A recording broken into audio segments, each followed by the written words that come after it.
DNC Tamil நேயர்களுக்கு வணக்கம்.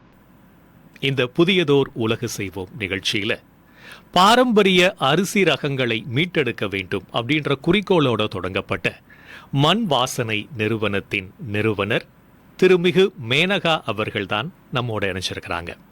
இப்போ அவங்க கிட்ட பேசலாம். வணக்கம். வணக்கம். நல்லா இருக்கிறீங்களா? ரொம்ப நல்லா இருக்கு. மண் வாசனை எப்படி தொடங்குச்சு? மண் வாசனை தொடங்குறதுக்கு ஆரம்ப காலத்தில் நாங்கள் பார்த்திங்கன்னா இதை பற்றியே யோசிக்கல நாங்கள். ஏன்னா நான் பார்த்திங்கன்னா ஒரு கார்ப்பரேட் நிறுவனத்தில் ஒர்க் பண்ணிகிட்டு இருந்தேன். என்னோடய ஹஸ்பண்டும் கார்ப்பரேட் நிறுவனத்தில் தான் ஒர்க் பண்ணிகிட்டு இருந்தாங்க. இது காலகட்டத்தில் நாங்கள் பார்த்திங்கன்னா என்னுடைய ஃபஸ்ட்டு குழந்தைக்கு ஒரு நல்ல ஒரு ஆரோக்கியமான ஒரு உணவை நாங்கள் கொடுக்கணுன்ட்டு முடிவு பண்ணது என்னுடைய ஹஸ்பண்ட் தான் ஸ்டார்ட் பண்ணாங்க. எல்லோரும் நினைப்பாங்களே தன்னோட குழந்தைங்கள் நல்லா புஷ்டியாக இருக்கணும், பார்க்க நல்ல ஆரோக்கியமாக இருக்கணும், நல்ல ஆக்டிவாக இருக்கணும்னு யோசிப்பாங்க. அவரோட தேடல் பார்த்திங்கன்னா வேறு எங்கேயும் தேடலை. அவருடைய வீட்டில் இருக்கும் போதே அந்த சிஸ்டம்லேருந்து தேடும் போது இயற்கை விவசாயத்தை பற்றி அவர் கொஞ்சம் பார்த்துருந்தாங்க. Organic farming. அப்போது ஆர்கானிக் ஃபார்மிங்குன்னு அதை தேடலில் போகும்போது தான் நம்மளோட நம்மாழ்வாரையை பற்றி ஒரு புரிதல் வந்தது. யார் இந்த நம்மாழ்வாரையா, ஏன் அவரை பற்றி ஆர்கானிக் ஃபார்மிங்னா அவரோட ஒரு பேர் தான் வருதுன்னு சொல்லிட்டு பார்க்கும்போது வானகரத்தில் அவரை போய் சந்திக்கிறதுக்கு அவருக்கு ஒரு வாய்ப்பு கிடைச்சிது. அப்போக்கெல்லாம் நாங்கள் பார்த்திங்கன்னா இந்த மண் வாசனைன்ற ஒரு ஆரம்பகம் பண்ணணுன்றது ஒரு தாட்டே இல்லாமல் தான் இருந்தது. ஏன்னா நான் நல்ல ஒரு சம்பளம் வாங்கிட்டு இருந்தேன், அவரும் ஒரு கார்ப்பரேட்டில் நல்ல சம்பளம் வாங்கிட்டு இருந்தார். அப்போது ஒரு லீவ் நாளில் அவர் என்ன பண்ணார், வானகரத்தில் நம்மாழ்வாரையை சந்திக்க போகும்போது நிறைய கூட்டங்கள் கூட கிடையாது. ஒரு 10 பேர் சென்னையிலேருந்து வந்தவங்க, சில பேர் பெங்களூர்லேருந்து வந்தவங்க. அந்த இயற்கை ஃபார்மிங், நேச்சுரல் ஃபார்மிங் பண்ணுறவங்களுக்கு ஒரு நிறைய கார்ப்பரேட் இளைஞர்கள்லாம் இருக்கும் போது என்னுடைய கணவரும் இருந்தாங்க. அப்போது ஐயா கிட்டே கேட்கும் போது, ஐயா நாங்கள் இந்த மாதிரி நிறைய இயற்கை விவசாயத்தெல்லாம் நாங்கள் உங்களை பற்றி கேள்வி பார்க்க வந்திருந்தோம். இந்த ரைஸ் வெரைட்டி, மில்லட்ஸ் வெரைட்டியை பற்றி நாங்கள் கேட்க வரும்போது அவர் என்ன சொன்னார், பக்கத்தில் இருந்த நெல் ஜெயராமன் ஐயாவை கூப்பிட்டு இதை பற்றி சொல்லுப்பான்னு சொன்னபோது இந்த பாரம்பரிய அரிசிகளை பற்றி மாப்பிள்ளை சம்பா, காட்டியானம், குள்ளக்கார், கருங்குருவை, இந்த மாதிரி பலதரமான அரிசிகள் இன்னும் இயற்கை விவசாயிகள் அந்த அரிசிகள் விற்பனை இல்லாத சமயத்துலேயும் அந்த அரிசிகளை விளைவிச்சிட்டு தான் இருந்தாங்க. ஸோ அந்த அரிசிக்கு ஒரு அரிசிக்கு ஒரு மருத்துவ குணம் இருக்குது. ஒவ்வொரு கலர் டெக்ஸ்சர் இருக்குது. அந்த colour block, white, maroon, red இந்த மாதிரி இருக்குன்னும் போது ஒரு வித்தியாசமாக இருந்தது அவர். அப்போ அவர் என்ன பண்ணார், இது தமிழ்நாட்டில் மட்டும்தான் விளையுதா, த்ரூ அவுட் த இந்தியா ஃபுல்லாக விளையுதான்ட்டு நிறைய ரிசர்ச் பண்ண ஆரம்பித்தாங்க. அப்போது நிறைய கர்நாடகாவுக்கு போனாங்க, கேரளாவில். அப்போது ஒவ்வொரு ஊர்கள், அதாவது தமிழ்நாட்டில் ஒரு பலவிதமான அரிசிகள் விளைவிச்சிட்ருக்காங்க. கேரளாவில் பலவிதமான அரிசி நம்ம கேள்விப்பட்டிருக்கோம். மட்ட அரிசிலாம் நம்ம கேள்விப்பட்டிருக்கோம் பாருங்கள். மட்ட அரிசி, நவரா அரிசிலாம் பயங்கர மருத்துவ குணம் உள்ளது. அதெல்லாம் கேரளாவில், கர்நாடகாவில், இந்த மாதிரி ஒவ்வொரு ஊருக்கு ஒரு வித்தியாசமான ஒரு புதுமையான ஒரு அரிசிகள் இருக்குதுன்னு பண்ணாங்க. அப்போ நாங்கள் என்ன பண்ணோம், இந்த ஒரு ஊருக்கு போகும்போது அவர் ஒவ்வொரு அரிசிகளை கலெக்ட் பண்ண ஆரம்பித்தார். ஏன்னா இப்போ ஒரு கஸ்டமருக்கு நம்ம சொல்லணும், யாருக்காவது சொல்லணும்னா இந்த அரிசியை பற்றி அதை இமேஜை காமிச்சு பண்ணலான்னு சொல்லிட்டு அப்போது என்கிட்ட ஒரு டிஸ்கஷன் பண்ணார். என்னென்னா, மெனக்கா நம்ம ஒரு கடை ஒன்று போடலாம், இந்த அரிசிகளை பற்றி நம்ம சொல்கிறதுக்கு. எனக்கு ரொம்ப ஷாக்கிங் என்னென்னா, ஒரு வித்தியாசமாக இருக்குது. எல்லோரும் வெள்ளை அரிசியை சாப்பிட்டுட்ருக்கோம். இப்போ இந்த புதுமையான ஒரு அரிசியை நம்ம கொடுக்கும் போது மக்களிடையே எப்படி அக்செப்ட் ஆகும்? ஏன்னா தனிநபர் எப்படி ஒரு பெரிய புரட்சியை செய்ய முடியாது. நம்மாழ்வார் ஐயா, நெல் ஜெயராமன் ஐயா அவ்வளோ போராடி இருக்காங்க. எப்படி பண்ண முடியுமோ எனக்கு ஒரே சங்கடம். எப்படி பண்ண முடியும் நம்ம. சரி, நான் ஓகே சொல்லிட்டேன். ஓகே சொன்னபோது டி நகரில் நாங்கள் என்ன பண்ணோன்னா ஒரு சின்ன கடையாக ஒரு ஷாப் வச்சு அதில் அரிசியெல்லாம் நாங்கள் பார்க்கும் போது எல்லோரும் பார்த்துட்டு போகிறான்னா, இதெல்லாம் என்ன அரிசின்னு கேட்பாங்க. இது ஒரு 8 மணி நேரம் ஊற வைக்கணும், 7 மணி நேரம் ஊற வைக்கணும்னா எல்லாருமே வாங்கவே மாட்டாங்க. எங்களுக்கு ஒரு மாதத்துக்கே எவ்வளோ சேல்ஸ் ஆச்சுன்னா, ஒரு 1/2 கிலோ அரிசி. அந்த 1/2 கிலோ அரிசியும் அவங்க செஞ்சு பார்த்துட்டு வேக வைக்க தெரியாமல் திருப்பி ரிட்டர்ன் எடுத்துகிட்டு எங்களுக்கு ஏதாவது ஒரு பொருளை வாங்கிட்டு போயிடுவாங்க. ரொம்ப டிஃபிகல்ட் டைம்ஸாக இருந்தது. அப்போது திலக்கிட்ட நான் சொல்லியிருந்தேன், இந்த மாதிரி நம்ம அரிசியாக சேல்ஸ் பண்ணால் கொஞ்சம் கஷ்டம். ஸோ அதை நம்ம புட்டு மாதிரியோ, இடியாப்பம் மாதிரியாகவோ, குழி பணியாரமாகவோ இதை மாதிரி நம்ம செஞ்சு பார்த்து தோசை வெரைட்டி மாதிரி செஞ்சு பண்ணலாமோ அப்போ தான் ஆரம்பித்தது வந்து இதுக்கு ஒரு பேர் வைக்கணும் இல்லையா, ஒரு பிராண்டிங் வச்சுட்டா இதுக்கு ஒரு பேர் வைக்கணும் போது இந்த பேர் வந்து எல்லாரோடைய மனசுலையும் இருக்கணும், கேள்விப்பட்ட பேராக இருக்கணும். அப்போது நாங்கள் யோசிச்சும் போது தான் மண் வாசனை. இப்போ மண் வாசனைன்னு சொல்லும் போதே என்னோட கடை பேர் இல்லைன்னா கூட நீங்கள் வந்து ஒரு பரிச்சயமான ஒரு பேராக தான் தெரியும். ஒரு மழை வந்த பிறகு ஒரு வாசமே மண் வாசனை வரும். அப்போது எனக்கு வந்து அந்த பேர் பிடிச்சிருந்தது. அந்த பேரை நாங்கள் வச்சு அதை உடனே நாங்கள் வந்து ரெஜிஸ்டர் பண்ணிட்டோம். எந்த வருஷம் இது வந்து 2011 வந்து நாங்கள் ரெஜிஸ்டர் பண்ணோம். அதுக்கு முன்னாடி எத்தனை ஆண்டுகள் அவருடைய தேடல் இருந்துச்சு, அந்த அரிசி சம்மந்தப்பட்ட தேடல்? அதுக்கு முன்னாடி ஒரு 2 வருஷம் தேடினாங்க. ஃபுல் ஃப்ளெஜ்டு அவங்க வந்து வந்தது வந்து 2011 வந்திருந்தாங்க. அதுக்கப்புறம் நாங்கள் வந்து இந்த மண் வாசனையை ரெஜிஸ்டர் பண்ணி ஒரு ப்ரப்பரேட்டராக என்னை வந்து மாற வச்சுருந்தாங்க. ஸோ ஒரு பிஸ்னஸ் ஒரு சேலரிட் பர்சன்லேருந்து ஒரு பிஸ்னஸ் உமனாக இப்படி தான் இருக்கணும், இந்த மாதிரி தான் இருக்கணுன்றதை வந்து அவங்க டீச் பண்ணாங்க. ஸோ அப்படியே வளர்ந்துட்டு இருந்தது தான் இந்த மண் வாசனை. இப்போ மண் வாசனையில் கிட்டத்தட்ட ஒரு 70 ப்ராடக்ட் பண்ணிகிட்டு இருக்கோம். நிறைய ப்ராடக்ட்ஸ் வந்து நிறைய பேருக்கு வந்து ரொம்ப எந்த ஒரு கெமிக்கலும் இல்லாமல் கலரிங் இல்லாமல் நாங்கள் வந்து அப்படியே அரைச்சி கொடுத்துட்ருக்கோம். எப்படி மண் வாசனைக்கு மழை ஒரு முக்கியமான காரணமோ அதே மாதிரி ஐயா நம்மாழ்வார், ஐயா நெல் ஜெயராமன் இவர்களுடைய அந்த ஒரு தூண்டுதல், அவங்களுடைய ஒரு வழி நடத்துதலால் ஒரு விஷயத்தை தேர்ந்தெடுத்து ஒரு தேடல், அந்த தேடலுடைய தொடர்ச்சியாக மண் வாசனை அப்படின்ற ஒரு பிராண்டு இன்றைக்கி வந்து ஒரு 15 ஆண்டுகள் வெற்றிகரமாக பயணிச்சுட்டு இருக்கிறீங்க. அன்னைக்கு இருந்த சவால்கள், உண்மையிலேயே நீங்கள் சொன்னீங்க அரிசியை வாங்கிட்டு போய் என்ன பண்ணுறதுன்னு தெரியாமல் ரிட்டர்ன் கொடுத்துட்டு வேற என்ன ஈஸியாக ஒரு ப்ராடக்ட் இருக்கோ வாங்கிட்டு போயிடுவாங்கன்னு சொன்னீங்க. அதிலிருந்து அந்த மாற்றம் அதை சொன்னீங்க, அதாவது வேல்யூ ஆடட், மதிப்பு கூட்டப்பட்ட ஒரு பொருள். இன்றைக்கி வந்து எந்த ஒரு பொருள் எடுத்தாலுமே அதை நேரடியாக மக்கள்கிட்ட கொண்டு போய் சேர்க்கறதுக்கு கஷ்டமாக தான் இருக்குது. அப்போ வந்து அதை வந்து ஒரு வேல்யூ ஆடட் ப்ராடக்டாக மதிப்பு கூட்டி நம்ம விற்கும்போது அதில் வந்து அது ஈஸியாக இருக்குது, அவங்களுக்கு பயன்படுத்துறதுக்கோ இல்லை அதை சமைக்கிறதுக்கோ ஈஸியாக இருக்கு. அப்படி ஒரு முடிவு எடுத்து நீங்க வேல்யூ ஆடட் ப்ராடக்ட்ஸா நீங்க மண் வாசனையில கொண்டு வந்தேன்னு சொன்னீங்க.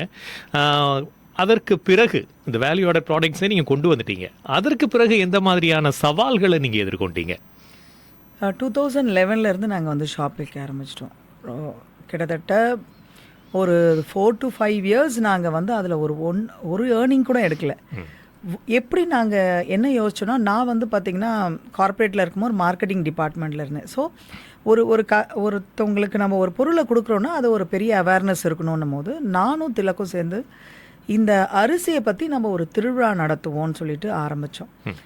அப்போ தான் வந்து தக்கர் பாபாவில் நாங்கள் வந்து 2013 தக்கர் பாபாவில் வந்து பார்த்திங்கன்னா ஒரு 50 வகையான பாரம்பரிய அரிசியை வந்து டிஸ்பிளே பண்ணி ஒரு அனௌன்ஸ்மெண்ட் கொடுத்துருந்தோம். இந்த மாதிரி நாங்கள் வந்து அரிசிக்குன்னு ஒரு திருவிழா நடத்தணும்னு சொல்லி நெல் ஜெயராமன் ஐயாலாம் வந்திருந்தாங்க. லிட்ரலாக சொன்னால் எல்லாரும் வந்து அங்கே அரிசி வாங்க வரல, கலர் கலராக இந்த அரிசி இருக்கேன்ட்டு நோட்ஸ் எழுதிட்டு போனாங்க. இந்த அரிசி, அதாவது மாப்பிள்ளை சம்பான்னு ஒரு அரிசி இருந்தது, காட்டியானம் அரிசி இருந்தது, இலுப்பைப்பூ சம்பான்னு, கொட்டாரஞ்சம்பான்ற ஒரு அரிசி இருந்தது, மிளகு சம்பான்ற ஒரு அரிசி இருந்தது. ஒவ்வொரு அரிசியும் பேரும் அதோடைய நிறமும் ரொம்ப மாறி இருந்தது. எல்லாருக்கும் தெரிஞ்சது சீரக சம்பா அரிசி, கருப்பு கவுனி. இப்போ லேட்டஸ்ட்டாக நிறைய ஃபேமஸ் ஆனது இந்த கருப்பு கவுனி அரிசி. ஸோ இந்த மாதிரி பார்க்கும்போது இந்த மாதிரி வித்தியாசமான அரிசிகள் இருக்கும் போது எல்லாரும் நோட்ஸ் எழுதிட்டு போனாங்க. கொஞ்சம் கொஞ்சமாக நாங்கள் என்ன பண்ணோம், அண்ணா யூனிவர்சிட்டியில் ஒரு மண்வாசனை கிராமிய திருவிழான்னு ஒன்று வச்சுருந்தோம். அப்போ தான் இந்த அரிசிக்கான ஒரு அங்கீகாரம் சென்னையில் இந்த மாதிரி ஒரு திருவிழா வச்சோம் நாங்கள். அப்போ வந்து நிறைய பேர் வந்து இதை பற்றி வாங்கிட்டு இருந்தாங்க, நிறைய பேர் அதை வாங்கி சாப்பிட்டுட்டு இருந்தாங்க. ஒரு 5000 மெம்பர்ஸ் வந்து அந்த திருவிழாவில் கலந்துக்கிட்டாங்க. ரொம்ப சிறப்பாக இருந்தது. 2017 ஒரு பெரிய ட்ராஜடி என்ன நடந்ததுன்னா, என்னுடைய கணவர் வந்து ஒரு ஆக்சிடெண்ட்டில் இறந்து போனாங்க. அந்த 2017 எனக்கு அந்த விஷயம் வந்து எனக்கு ஒரு பெரிய ஒரு கேள்விக்குறியாக இருந்தது. நம்ம இதை திருப்பி நம்ம வந்து இந்த மண்வாசனையை எடுத்து நடத்தலாமா, இல்லை வந்து நம்மளுடைய வேலைகளை நம்ம வந்து பார்த்துட்டு போயிடலாமான்றது. ஏன்னா இது சாதாரண விஷயம் கிடையாது. இது வந்து ஒரு அட்வர்டைஸ்மெண்ட் பண்ணி இதை வந்து ஒரு விஷயத்தை அவங்களுக்கு வந்து அவேர்னஸ் கொடுத்து தான் நம்ம பண்ண வேண்டியது. ஆனால் அவங்க போட்ட உழைப்பு வந்து அதிகம். இதை தேடலில் எடுத்துகிட்டு வந்து அவர் சேர்த்து வச்சுருந்த ஒரு அரிசி வந்து 100 வகையான அரிசி வச்சுருந்தேன் நான். அப்போ 2017 வந்து நான் என்ன பண்ணேன், ஓகே நம்ம இந்த விஷயத்தை நம்ம தொடர்ந்து பயணிப்போம்னு சொல்லிட்டு அவர் இறந்த ஒரு 3வது நாள் வந்து கடைக்கு திரும்பி வந்துட்டேன். அப்போது தமிழர்களுக்குன்னு ஒரு ஒரு முறை இருக்கும் பார்த்தீங்களா, ஒரு ஒரு குறிப்பிட்ட நாள் வந்து ஒரு பெண் வந்து கணவர் இறந்து போயிட்டா வீட்டில் இருக்கணும்னு. ஆனால் வீட்டில் இருந்தால் நமக்கு வந்து அடுத்து நம்ம பிள்ளைங்களுக்கு வந்து என்ன பண்ணணுன்றது வந்து ஒரு பெரிய கேள்விக்குறியாக இருந்தது. அதனால் நான் 3rd டேவே என்னோடய கடையை வந்து என்னுடைய வேலையை பார்க்க ஆரம்பித்தேன். வேலையை பார்க்க வரும்போது எல்லாருக்கும் ஒரு பெரிய அதிர்ச்சி தான். அப்போ நான் என்ன யோசிச்சேன்னா, இந்த அரிசியை மக்களிடையே சேர்க்கணும், இதுக்கு ஒரு பெரிய விழிப்புணர்வு கொடுக்கணும். அப்போ நம்ம என்ன பண்ணணும்? அப்போ என்ன யோசிச்சேன்னா, அந்த 100 வகையான பாரம்பரிய அரிசியை வந்து அசிஸ்ட் வேர்ல்ட் ரெக்கார்டுன்ற ஒரு ரெக்கார்ட் வந்து நான் பண்ணேன். முப்பாலினமும் கலந்து அந்த 100 வகையான பாரம்பரிய அரிசியை வந்து பொங்கல் வச்சுருந்தாங்க. ஸோ அதுதான் என்னுடைய முதல் வேர்ல்ட் ரெக்கார்டு, அசிஸ்ட் வேர்ல்ட் ரெக்கார்டுன்னு சொல்லிட்டு. திருநங்கைகள் ஆண்கள் வந்தாங்க, பெண்கள் வந்தாங்க, நிறைய பேர் வந்து 100 வகையான பாரம்பரிய அரிசி அதை குக் பண்ணி அதை வந்து வைக்கும் போது தான் இந்த இந்த மாதிரி ஒரு அரிசிகள் இருக்குன்னு சொல்லி ஒரு பெரிய அவேர்னஸ் வந்தது. அந்த டைம் தான், அப்போ தான் மண் வாசனை வெளி உலகத்துக்கு தெரிய வந்தது. தொடர்ந்து நம்ம புது புது ப்ராடக்ட்ஸும் பண்ணிகிட்ருக்கோம். இந்த அவசர உலகத்தில் ஆரோக்கியத்தை மக்கள்கிட்ட கொண்டு போய் சேர்க்கறதுக்கு ரொம்பவே மெனக்கெடணும். அது ஒரு பக்கம் அப்படின்னா, தனிப்பட்ட முறையிலையும் வாழ்க்கையில் ஒரு சவால். அதையும் நீங்கள் தாண்டி இந்த பொருட்களை மண் வாசனை அப்படின்ற ஒரு பிராண்டு, உங்களுடைய பிரைன் சைல்டு, அதை வந்து மக்கள்கிட்ட கொண்டு போய் சேர்க்கறதுக்கு நிறைய மெனக்கெடல். அதன் பயன் எப்படி மக்கள் வந்து அதை புரிஞ்சுக்கிட்டாங்களா? ஆரோக்கியமான பொருட்களை நம்ம வாங்கி பயன்படுத்தணும் அப்படின்றத அவங்க ஏற்றுக்கிட்டாங்களா? கண்டிப்பாக நிறைய ஏற்றிருக்காங்க. இப்போது ரீசெண்ட் டைம்ஸில் நம்ம பார்க்கும்போது, நான் சொன்னேன் இல்லைங்களா உங்களுக்கு, 2011 ஒரு 1/2 kg ரைஸ் தான் இப்போது மூட்டை மூட்டையாக வாங்கிட்டு போகிறாங்க. ஒரு ஃபேமிலியில் மிளகு சம்பா ஒரு மூட்டை வாங்கிக்கிறாங்க, தூய மல்லி வாங்குறாங்க, மாப்பிளை சம்பா, இந்த மாதிரி நிறைய அரிசிகள், செக் எண்ணெய்கள் யூஸ் பண்ணுறாங்க. நிறைய பேர் சர்க்கரையை அவாய்ட் பண்ணிவிட்டு நாட்டு சர்க்கரை கருப்பட்டிக்கு வந்திருக்காங்க. ஆனால் என்னதான் நம்ம இப்போ ஒரு நிறைய அவேர்னஸ் வந்தாலும் மக்கள் இன்னும் நிறைய அக்செப்டேஷன்ஸ் பண்ணணும்னு தான் நினைக்கிறேன். நிறைய விவசாயிகள் இதை நம்பியே வாழ்ந்துட்டு இருக்காங்க. இந்த பாரம்பரிய ரகம் காலங்காலமாக இதை வந்து அவங்களோட தோட்டத்தில் போட்டு விளைவிச்சிட்டு இருக்காங்க. ஸோ அந்த மாதிரி அரிசிகளை வந்து பயன்படுத்தணுன்னு தான் எங்களை மாதிரி ஆட்கள் வந்து பார்த்திங்கன்னா நிறைய போராடிட்டுருக்கோம், நிறைய அவேர்னஸ் கொடுத்துட்ருக்கோம். ஈவன் நிறைய கிளாஸஸே நான் எடுக்கிறதுக்கு காரணமே இது வந்து பார்த்திங்கன்னா, இந்த சிறுதானியம் பாரம்பரிய அரிசியில் நிறைய தொழில் முனைவர்கள் வரணும்னு வந்து பண்ணியிருக்கேன். அதாவது அவங்க பர்சனல் யூஸ்க்கு பண்ணிவிட்டு அதிக விஷயத்தை வேல்யூ ஆடடாக கொண்டு போகணுன்றது வந்து என்னுடைய விருப்பம். நிறைய வாங்கிட்டு இருக்காங்க, இன்னும் அதிகம் அக்செப்ட் இருக்கணுன்றது வந்து என்னுடைய. இயற்கை வேளாண் பொருட்கள் அப்படின்னாலே அது விலை அதிகமாக இருக்குங்க அப்படின்ற ஒரு பார்வை மக்கள்கிட்ட இருக்குது. இன்னொரு பார்வை வந்து எப்படின்னா, விலை அதிகமாக விற்கணும் அப்படின்றதுக்காகவே சாதாரண பொருட்களை கூட இயற்கை வேளாண் பொருட்கள் அப்படின்னு சொல்லி விற்கிறாங்க அப்படின்ற குற்றச்சாட்டும் வைக்கப்படுது. சமீப காலமாக அப்படின்னு சொல்ல முடியாது, காலங்காலமாகவே விலைவாசி ஏற்றத்தை நம்மகிட்ட இருந்து பிரிக்கவே முடியாது. அது ஏன் ஏறுது, எதுக்கு ஏறுதுன்னு எங்கேயும் தெரியாது, எப்படின்னு தெரியாது. இப்படி விலைவாசி ஏற்றத்திலிருந்து மக்கள் தங்களை பாதுகாத்துக்கணும்னு நினைக்கிற சமயத்தில் எது விலை குறைவாக கிடைக்குதோ அதை வாங்குறதுக்கு தான் ஆர்வம் காட்டுவாங்க. அப்படிப்பட்ட ஒரு சமயத்தில் இந்த இயற்கை வேளாண் பொருட்கள் இயல்பாகவே விலை சற்று அதிகமாக இருக்கும்போது அதை மக்கள் எப்படி வாங்குவாங்கன்னு நினைக்கிறீங்க? நல்ல கொஸ்டின்ஸ் தான். ஆனால் நிறைய பேர் அக்செப்ட் பண்ணிக்கிட்டா தானே அதோடைய விலை வந்து கம்மியாகும். இப்போ எல்லாருடைய சிந்தனையும் என்ன இருக்குன்னா, இது விலை அதிகம், இதை வாங்கினா இப்படி தான் இருக்கும்ன்றதை வந்து, இப்போ சாதாரண ராகி எடுத்துக்கோங்க, ராகி வந்து 55 ரூபாலேருந்து 60 ரூபா வரைக்கும். அதை வாங்கலாமே, வரகு வாங்கலாமே, கம்பு வாங்கலாமே. ஸோ இருக்கிறதுலேயே சூப்பர் ஃபுட் வந்து பார்த்திங்கன்னா ராகி. தாய்ப்பாலுக்கு உகர்ந்த ஒரு தானியம் என்ன, நம்ம ராகியை தான் இருக்கிறோம். அதில் வந்து நீங்கள் வாங்கி நல்ல ஆரோக்கியமான வாழ்க்கையை இருக்கணும். இப்போ எல்லாருடைய மைண்டும் என்ன இருக்குன்னா, அந்த பொருளை வாங்காமலே வந்து நமக்கு வந்து இது அதிகம், இது ஆர்கானிக்னாலே எலிட் பீப்புள் மட்டும்தான் வாங்குவாங்க, நம்மளோட மிடில் கிளாஸ் பீப்புள் வாங்க மாட்டாங்க. அப்படி கிடையாது. நிறைய இயற்கை விவசாயிகள் கொடுக்கறதுக்கு ரெடியாக இருக்காங்க. இதை நம்ம வந்து அக்செப்ட் பண்ணும் போது அதிக நம்ம அக்செப்டேஷன்ஸ் இருக்க தான் வந்து பார்த்திங்கன்னா இந்த விலைவாசியும் வந்து பார்த்திங்கன்னா கொஞ்சம் கண்ட்ரோல் ஆகும். அதே மாதிரி இன்னைக்கு வந்து அந்த இயற்கை வேளாண் பொருட்களை வாங்குறதுக்கு மக்கள் ஆர்வம் காட்டுறாங்க அப்படின்னு சொல்லிட்டு நிறைய பிராண்ட்ஸ் வந்துருச்சு. அந்த பிராண்ட்ஸ் வந்து பார்த்தீங்கன்னா அவங்க நேரடியாக விவசாயிகளோட தொடர்பு இல்லாதவங்களா கூட இருக்கலாம். அவங்க வந்து ஒரு 2-3 பேரை தாண்டி அந்த பொருட்களை வாங்கி அவங்களுடைய ஓன் பிராண்டில் விற்கலாம். அப்போ இயற்கையாகவே என்ன ஆகும்னா அதோடைய விலை வந்து ஏன்னா 2-3 பேரை தாண்டி வரும்போது அதிகமாயிடும். இதனாலையும் விலை அதிகரிப்பதற்கு ஒரு வாய்ப்பு இருக்கு.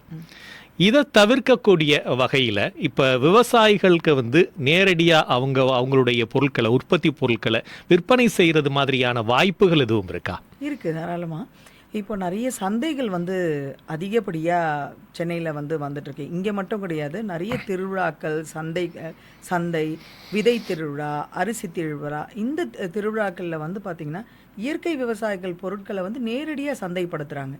அந்த மாதிரி நிறைய விஷயங்கள் வந்து என்னோட சுற்றி இருக்கிற நண்பர்கள் கூட்டம், விவசாயத்தில் இருக்கிறவங்க எல்லாருமே பண்ணிகிட்டு இருக்காங்க.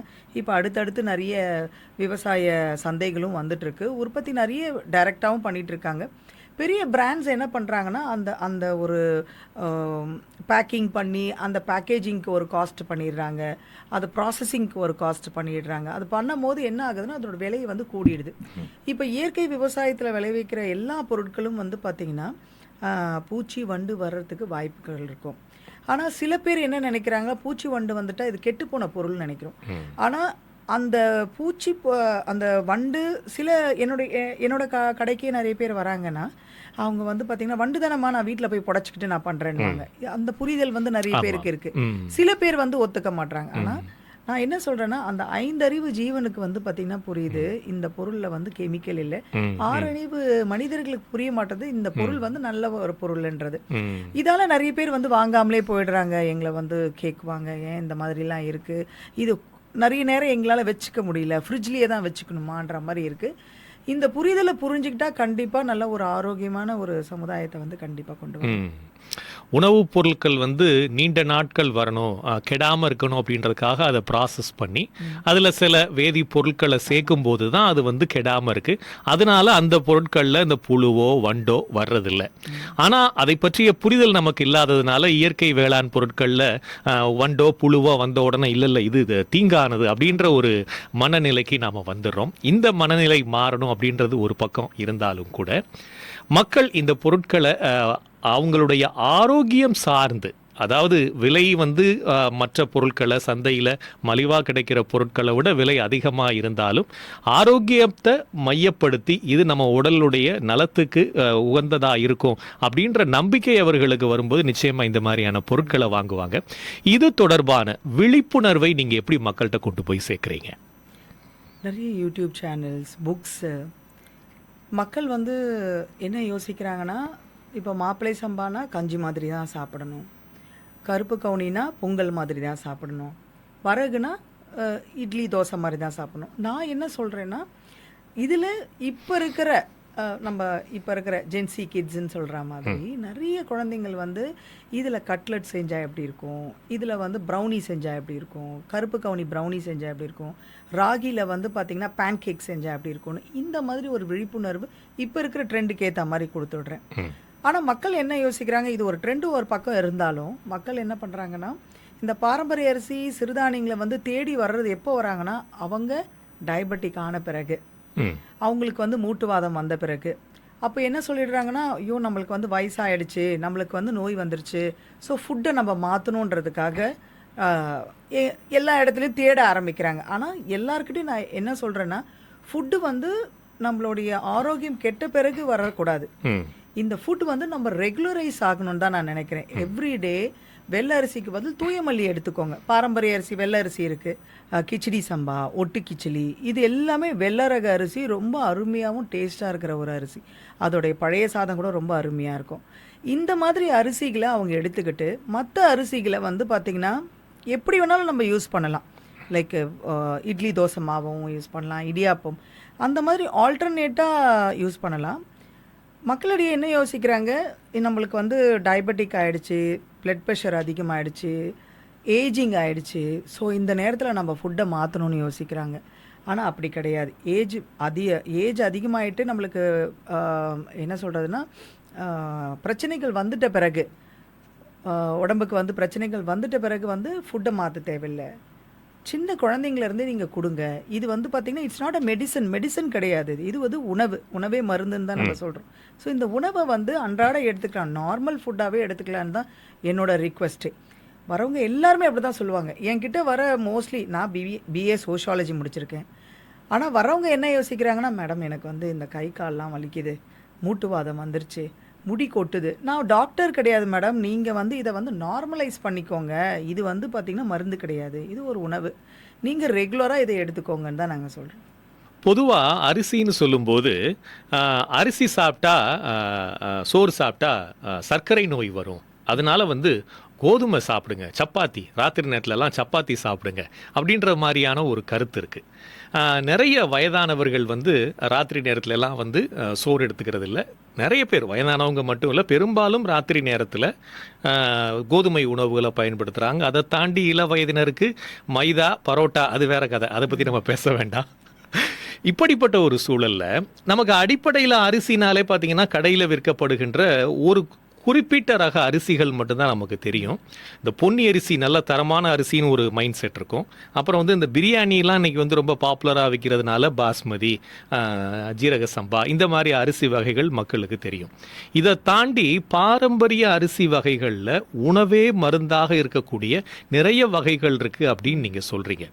இதை மக்கள் ஏற்றுக்கிட்டு கோதுமைக்கு பதிலாக ஏன் இந்த மாதிரியான அரிசிகளை நம்ம பயன்படுத்தக்கூடாது அப்படின்னு நினைக்கிறாங்களா?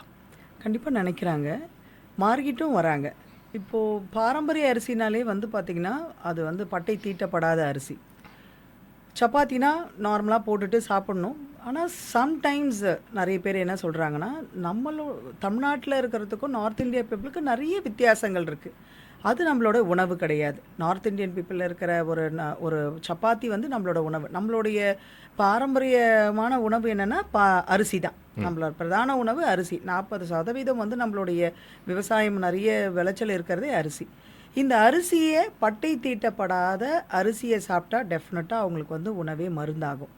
பாலிஷ் பண்ணி அதை வந்து ஈஸியாக டைஜஸ்ட் பண்ணி அது வந்து பார்த்திங்கன்னா டயபெட்டிக் ப்ராப்ளமாக வர்றதுக்கு தான் வந்து அவாய்ட் பண்ணுறதுக்கு தான் இந்த பாரம்பரிய அரிசியும் சிறுதானியத்தும் நாங்கள் வந்து நிறைய அவேர்னஸ் நாங்கள் கொடுத்துட்ருக்கோம். நிறைய சந்தைகள் வாய்ப்புகள் நாங்கள் பண்ணுறது, நிறைய இதை பற்றி வந்து காலேஜஸ் ஸ்கூல்ஸ்லாம் அவேர்னஸ் கொடுக்கறதுக்கு காரணமே இந்த பட்டை தீட்டப்படாத அரிசிகளை சாப்பிடுங்க, இது வந்து ஒன்றும் ஆகாதுன்றதை வந்து நாங்கள் சொல்கிறோம். நிறைய அரிசி வகைகளை பற்றி நீங்கள் சொல்லிட்டு இருக்கும்போது இந்த கருப்பு கவுனி அரிசி அதை பற்றி சொன்னீங்க. இந்த கருப்பு கவுனி அரிசி எந்த அளவுக்கு மக்கள் மத்தியில் ஒரு மாற்றத்தை ஏற்படுத்தியிருக்கு? நாங்கள் ஸ்டார்ட் பண்ணும் போது வந்து பார்த்திங்கன்னா நான் நிறைய அரிசிகள் வந்து நான் பார்த்துருக்கேன். சிவப்பரிசி, வெள்ளை அரிசி, ஒரு அரிசி வந்து பார்த்திங்கன்னா க்ரீனிஷ் கோட்டடாக இருக்கும், இன்னொரு அரிசி நல்ல ரெட் கலரில் இருக்கும், இன்னொரு அரிசி நல்ல கருப்பாக இருக்கும். கருப்புலேயே வந்து கருப்பு கவுனி அரிசி வேறு, கருங்குருவை அரிசின்னு மாறி மாறி இருக்கும். இந்த கருப்பு கவுனி அரிசி மட்டும் ஸ்பெஷல் என்னென்னா ஊற வச்சு அரைச்சா நல்ல மில்க் வரும்.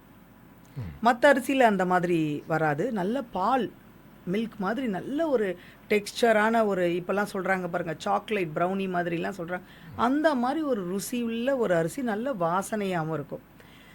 நிறைய சந்தைகள் நான் வந்து அரேஞ்ச் பண்ணியிருக்கேன். மண்வாசனை சந்தை, மண்வாசனை கிராமிய திருவிழா நிறைய பண்ணும்போது அப்போது எல்லோரும் காய்கறிகள் எடுத்துகிட்டு வருவாங்க, பழங்கள் எடுத்துகிட்டு வருவாங்க, சிறுதானியத்தில் லட்டு, ஸ்நாக்ஸ் இதெல்லாம் எடுத்துகிட்டு வரும்போது குழந்தைங்கள் மட்டும் ஒரு ஏமாற்றமான ஒரு முகமே இருந்தது அவங்களுக்கு.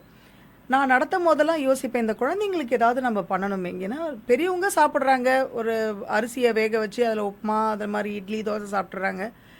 குழந்தைங்களுக்கு பிடிச்சது என்ன? நல்ல ஒரு ஐஸ்கிரீம் பிடிக்கும், நிறைய சாக்லேட் பிடிக்கும், இந்த மாதிரி தான் பிடிக்கும். அப்போது அந்த சந்தையில் பார்க்கும் போது நம்ம ஏன் வந்து ஒரு ஐஸ்கிரீம் தயாரிக்கக்கூடாது பாரம்பரிய அரிசியிலன்னும் போது தான் இந்த கருப்பு கவுனி அரிசியை வச்சு நான் வந்து கருப்பு கவுனி அரிசி, நாட்டு மாட்டு பால், அதுக்கப்புறம் பனங்கற்கண்டு இதெல்லாம் போட்டு நான் வந்து ஐஸ்கிரீம் தயார ஆரம்பித்தேன். ஒரு சந்தையில் வந்து சாதாரணமாக தான் போட்டேன்.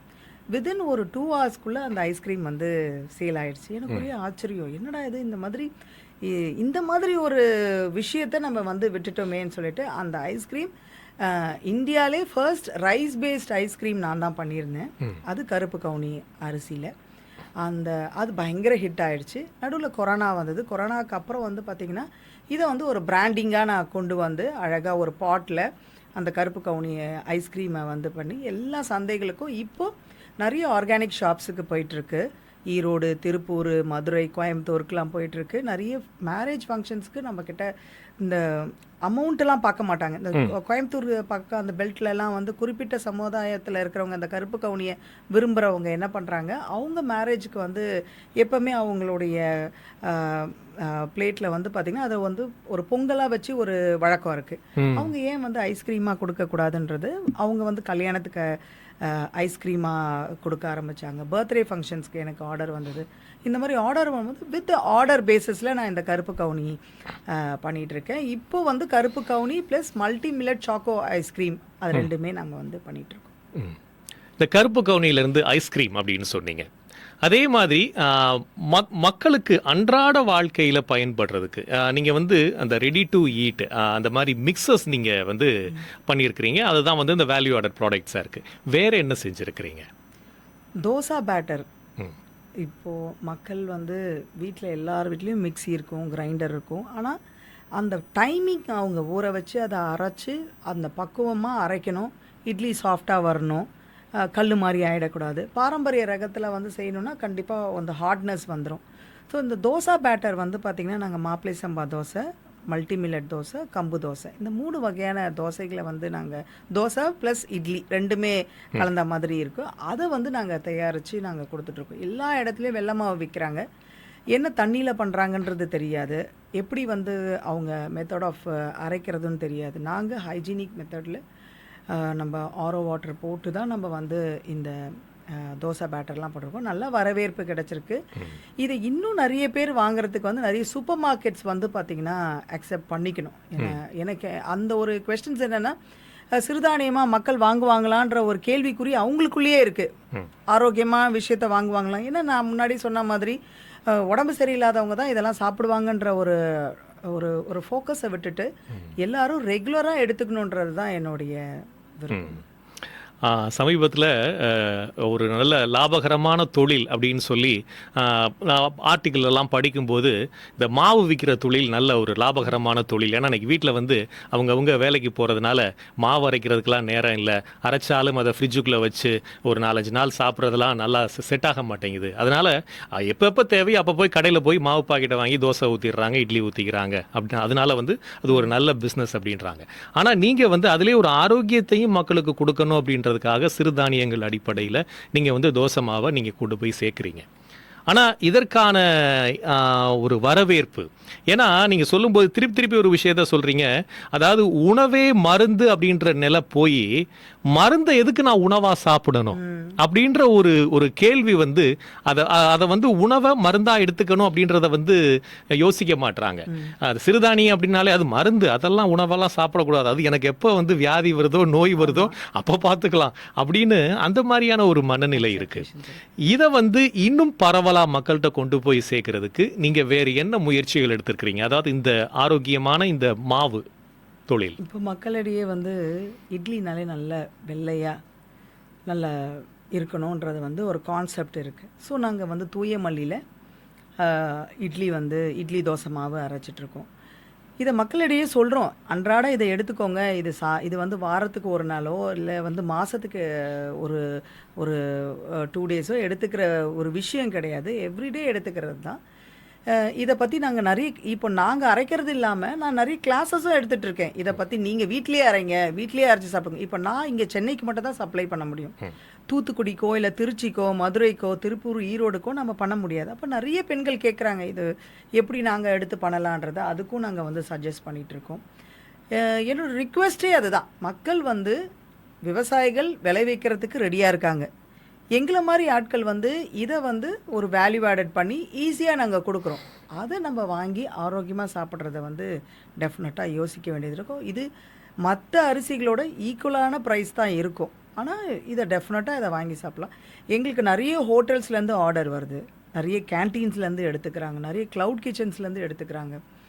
அந்த மாதிரி எடுத்துகிட்டு நிறைய பேர் வந்து பார்த்திங்கன்னா அதை குக் பண்ணி எடுத்துருக்காங்க. ஈவன் நாங்கள் நிறைய ஷாப்ஸு சில பேருக்குலாம் ஒயிட் லேபிளிங் கூட பண்ணி தரோம். ம், ம். அதாவது எங்கள் பேரில் நீங்கள் வந்து பேட்டர் போட்டு கொடுங்கன்னா நாங்கள் அதுவும் நாங்கள் பண்ணி கொடுத்துட்ருக்கோம். அந்த மாதிரிலாம் நாங்கள் பண்ணுறோம். எங்களுக்கு அந்த செட்டப் இல்லை, மாவு அரைக்கிறது, ஃபில்லிங் பண்ணுறது. எங்களுடைய எங்களோடது வந்து பார்த்திங்கன்னா சூளைமேடில் எங்களுடைய ஃபேக்ட்ரி ஒரு ஸ்மால் யூனிட் இருக்குது. அந்த யூனிட்டில் வந்து பார்த்திங்கன்னா மாவு அரைக்கிறதுலேருந்து மாவு பிடிக்கிறதுக்கு வரைக்கும் மிஷின்ஸ் வைப்போம். எதுவுமே வந்து உங்களுக்கு ஹேண்ட் டச்சே இருக்காது, எல்லாமே மிஷின்ஸ் மூலியமாக தான் போகும். ஸோ சில பேர் பிஸ்னஸ் பண்ணணும்னு நினைக்கிறோம், எங்களுக்கு வந்து பார்த்திங்கன்னா இந்த செட்டப்லாம் வேணால் எங்களுக்கு ரீபேக்கிங் மட்டும் பண்ணி கொடுங்கன்னா அதுவும் நாங்கள் பண்ணி கொடுத்துட்ருக்கோம். நிறைய விஷயங்கள் பேசினோம். மக்கள் எந்த அளவுக்கு ஒரு விழிப்புணர்வை அடைஞ்சிருக்கிறாங்க, எந்த அளவுக்கு ஒரு வரவேற்பு அவங்ககிட்ட இருக்குது அப்படின்றதெல்லாம் பேசினோம். இதற்கு இந்த தொழிலை நீங்கள் வந்து இத்தனை வருஷமாக ஒரு 15 ஆண்டுகளாக செஞ்சுட்டு வர்றீங்க. மக்களின் ஆரோக்கியத்தை மையப்படுத்திய ஒரு தொழில், ஒரு சேவை மனப்பான்மையிலான ஒரு தொழில்னு கூட சொல்லலாம். இதற்கு எந்த மாதிரியான அங்கீகாரங்கள் உங்களுக்கு கிடைச்சிருக்கு? என்னுடைய ஷாப்புக்கு வந்திருந்தாங்களே, என்னை சுத்தீரி வந்து பார்த்திங்கன்னா ஷீல்டாக இருக்கும். எனக்கே சிரிப்பாக இருக்கும், நம்ம நிறைய வாங்கிட்டோமோ, நான் நிறைய அங்கீகாரம் பண்ணிட்டாங்களான்னு சொல்லிட்டு ஒரு பக்கம் சந்தோஷம். இன்னொரு பக்கம் வந்து மக்கள் இன்னும் அந்த அவேர்னஸ்க்கு வரணும், அக்செப்ட் பண்ணி இந்த சிறுதானியங்கள் பாரம்பரிய அரிசிங்கள்லாம் சாப்பிடணுன்றது தான் ஒரு ஆசை. அங்கீகாரம் நம்மாழ்வார் விருது வாங்கியிருக்கேன், நம்மளோட நெல் ஜெயராமன் ஐயா கிட்ட நம்மாழ்வார் விருது, சுயசக்தி விருது, இந்த மாதிரி நிறைய விருதுகள் வந்து எனக்கு கிடைத்திருக்கு. நம்ம இந்த பாரம்பரிய அரிசி சிறுதானியங்களில் நான் வந்து பார்த்திங்கன்னா அசிஸ்ட் வேர்ல்ட் ரெக்கார்ட் பண்ண மாதிரி நான் 214 டிஷ்ஷஸ் 1 ஹவரில் பண்ணி நம்மளோட பாரம்பரிய சிறுதானியத்தில் Asia book of record, India book of ரெக்கார்டும் நான் பண்ணியிருக்கேன். ஸோ அதுக்கப்புறம் வந்து பார்த்திங்கன்னா ஒரு 437 தோசை வெரைட்டி, அதை வந்து பார்த்திங்கன்னா வேர்ல்டு யூனியன் ரெக்கார்டும் நான் வந்து பண்ணியிருக்கேன். கிட்டத்தட்ட 4 வேர்ல்டு ரெக்கார்டு ஹோல்டர் நான்.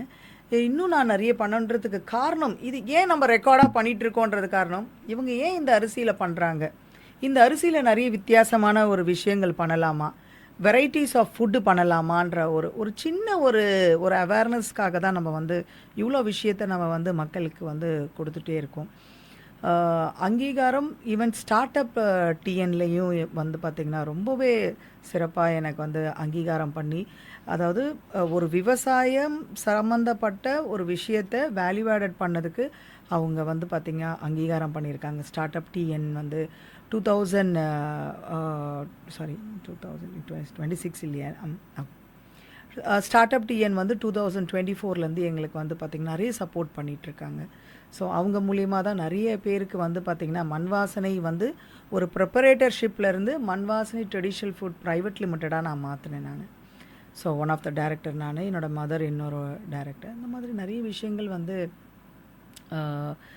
மண்வாசனை மூலிமா நாங்கள் வந்து இன்னும் நிறைய இன்னோவேட்டிவாக நம்ம என்ன பண்ணலான்றதை நிறைய யோசிச்சுட்ருக்கோம். ஃப்யூச்சரில் கண்டிப்பாக பண்ணுவோம். ஒரு தமிழ்நாடு முழுக்க சுற்றி வரக்கூடிய ஒரு வேளாண் உற்பத்தியாளர், விற்பனையாளர் அப்படின்ற ஒரு பார்வையில் அரசு என்ன மாதிரியான ஒரு சப்போர்ட்டை இந்த மாதிரி இண்டஸ்ட்ரீஸ்க்கு, அதாவது பர்டிகுலராக இயற்கை வேளாண் பொருட்களில் மதிப்பு கூட்டப்பட்ட பொருட்களை மக்கள்கிட்ட கொண்டு போய் சேர்க்கறதுக்கு அரசு எந்த மாதிரியான சப்போர்ட்லாம் கொடுக்கணும்னு நீங்கள் எதிர்பார்க்குறீங்க? இந்த சப்போர்ட்டுன்றது டெஃபினட்டாக இருக்குது. ஆனால் இப்போ என்ன யோசிக்கிறாங்கன்னா, நான் வந்து சிறுதானியத்தை பற்றி நான் ஒரு பெரிய அவேர்னஸ் கொடுத்துட்டேன். மக்கள் என்ன பண்ணுறாங்க, இப்போது ஒரு சத்து மாவுன்னு வச்சுக்கோங்களேன், நான் என்னுடைய பிஸ்னஸை நான் ஸ்டார்ட் பண்ணது வந்து கருப்பு கவுனி சத்து மாவு. இதில் தான் நான் வந்து ஸ்டார்ட் பண்ணேன். அதை கொஞ்சமாக கொடுத்து அக்கத்து வீட்டிலலாம் பார்த்துட்டு அதை ஒரு பிராண்டிங்காக. இப்போது நிறைய ஃபெசிலிட்டிஸ் இருக்குது. இப்போ ஸ்டார்ட் அப் டிஎன்ஏ நான் எடுத்துக்கோங்களேன், நாங்கள் கரெக்டான ப்ராஜெக்ஷன், நான் வந்து ப்ராஜெக்ட் ரிப்போர்ட் கொடுத்தேன். என்னோடய பிஸ்னஸ் எப்படி இருந்தது, என்னுடைய பிஸ்னஸ் மாடல் எப்படி இருந்தது, எப்படி ஜிஎஸ்டி ஃபைல் பண்ணியிருக்கோம், ஃபுட் லைசன்ஸ் எடுத்திருக்கோன்னு பார்த்துட்டு அவங்க வந்து பார்த்திங்கன்னா கிட்டத்தட்ட ஒரு 45 lakhs கிட்ட வந்து பார்த்திங்கன்னா இன்வெஸ்ட் பண்ணியிருந்தாங்க. ஸோ தமிழ்நாடு அரசு எனக்கு வந்து ஸ்டார்ட் அப் டிஎன் மூலயமா எனக்கு இந்த ஒரு அங்கீகாரம் பண்ணியிருக்காங்க. இதே மாதிரி நிறைய பெண்கள் வந்து டெஃபினட்டாக அவங்களோட யூனிக் ப்ராடக்ட் யூனிக் விஷயத்தை ஈகோ, அதாவது இந்த சோஷியல் இதுக்கு வந்து பார்த்திங்கன்னா ரொம்பவே உபயோகமாக இருந்து ரொம்பவே யூஸ்ஃபுல்லாக இருந்ததுன்னா டெஃபினட்டாக அவங்களோட ப்ராஜெக்ட் ரிப்போர்ட்டை எம்எஸ்எம்இ மூலியமாகவும் ஆர் ஸ்டார்ட் அப் டிஎன் மூலியமாகவும் அந்த வெப்சைட்லேயே அவங்க வந்து பதிவு பண்ணாலே 100% அவங்களுக்கு கிடைக்கும். கவர்மெண்ட் மூலியமா நம்ம என்ன எக்ஸ்பெக்ட் பண்ணலான்னா, இப்போ இந்த மாரி நெறைய சின்ன சின்ன தொழில் முனைவர்கள்லாம் இருக்காங்க. நெறைய கனவுகளோட வந்திருக்காங்க.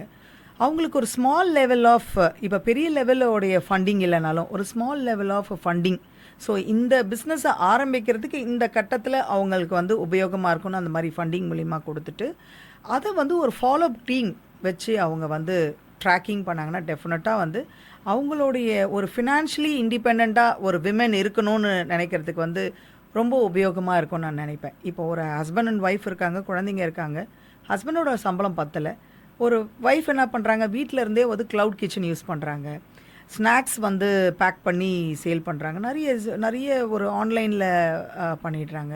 அவங்களுக்கு ஒரு ஸ்மால் லெவல் ஆஃப் ஒரு ஏதாவது ஒரு அட்ரஸ் ப்ரூஃப் வச்சு அவங்களுக்கு ஒரு ஸ்மால் லெவல் ஆஃப் குடுத்தா, டெஃபினட்டா அது மூலியமா அவங்களுடைய இன்கம் அதிகமாவறதுக்கு வாய்ப்புகள் இருக்கு. அத டெஃபினட்டா ஒரு ஒரு கரெக்ட்டான ஒரு ஃபாலோ அப்பு அவங்க இந்த இந்த டார்கெட் முடிச்ச பிறகு அடுத்த ஒரு இன்வெஸ்ட்மென்ட் குடுக்குற மாரி, எப்படி எங்களுக்கு ஸ்டார்ட் அப் டிஎன் வந்து இந்த ஒரு அமௌண்ட் நீங்க அச்சீவ் பண்ணீங்கன்னா, அத எங்களுக்கு குடுக்க வேண்டிய அமௌண்ட்லேருந்து அடுத்தடுத்து வந்து அவங்க வந்து ரிலீஸ் பண்ணுவாங்க. ஸோ அந்த மாரி ஒரு ஃபாலோ பண்ணா, கண்டிப்பா தமிழ்நாட்டுல இருக்கிற ஒவ்வொரு பெண்களும் ஒரு தொழில் முனைவரா ஆகலாம்.